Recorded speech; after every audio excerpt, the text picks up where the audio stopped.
This is not financial advice, not legal advice, for entertainment, educational purposes only, and anything I say is my opinion. Please don't make any financial decision based on anything I say in these videos. Listen, double check you're still subscribed to the channel.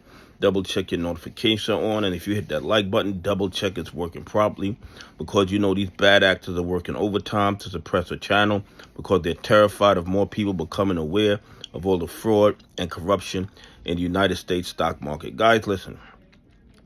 You have a lot of people putting out information that is true. That is true. It's true information, but they're not looking at the big picture. Okay. And the information is this. There are a whole lot of banks that are using Ripplenet right now, but they are not using XRP on Ripplenet. And using Ripplenet without XRP, but still using fiat currency, is still a lot faster and a lot cheaper than Swift. Okay? It's faster and it's cheaper than Swift. So you have a lot of banks right now that are sending money cross borders on the Ripplenet network, but they're still utilizing fiat currency. And if they're using fiat currency, you're talking intermediaries, you're talking about exchange prices, forex, that kind of nonsense. That's what's happening. And then what this is doing, you have a lot of individuals who are claiming that, well, these banks and these institutions are going to use Ripplenet because it's faster, but they're not going to use XRP. Guys, listen to me, and this is just my opinion. I'm not telling you to buy, hold, or sell XRP. What I'm telling you is this. What I believe is happening right now, and this is just my opinion, the banks are testing out Ripplenet, okay? They're testing it out. They're trying to see how reliable it is. They're trying to see if it can be trusted. And once they are very comfortable using Ripplenet, then they're going to switch over to using XRP instead of fiat currency on Ripplenet. You want to know why? Because using Ripplenet, using fiat currency, it still takes a long time to clear. It still is very, very expensive. But when you use the same Ripplenet and you utilize XRP as the bridge currency, then the price, the cost of doing business decreases exponentially.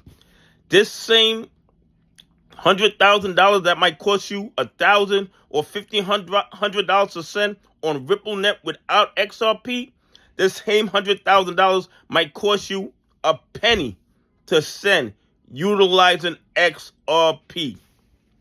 So all you guys that are saying, oh, they're going to use Ripplenet, but they're not going to use XRP, they are just testing the waters.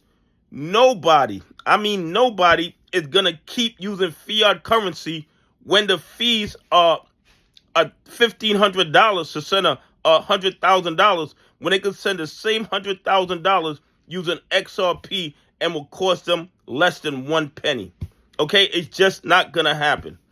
What's happening right now, in my opinion, they are testing Ripplenet. They're getting comfortable with Ripplenet. They're going to replace the Swift system. It's not going to happen overnight. Well, then again, it could happen overnight. It could happen overnight because people like to save money. People like speed. People like efficiency. People like security. And on Ripplenet with XRP, you have all those three things. You have security. You have speed. We're talking about seconds, settlement in seconds. And it is very, very inexpensive. So all you guys who think that these banks that are using Ripplenet with fiat currency right now, if you think they're going to continue to pay those exorbitant fees, they're not going to do that, okay? They're familiarizing themselves with Ripplenet right now, and the minute they're comfortable with Ripplenet, they are going to transition over to using XRP. And when they do, and in just my opinion, I'm not telling you to buy, hold, or sell XRP, but the price of XRP is going to start to rise accordingly. Anyway, please leave some comments. Tell me what you think. Why do you think banks are using Ripplenet with fiat currency right now. Anyway, have a great day. God bless, and I appreciate y'all on this journey with me.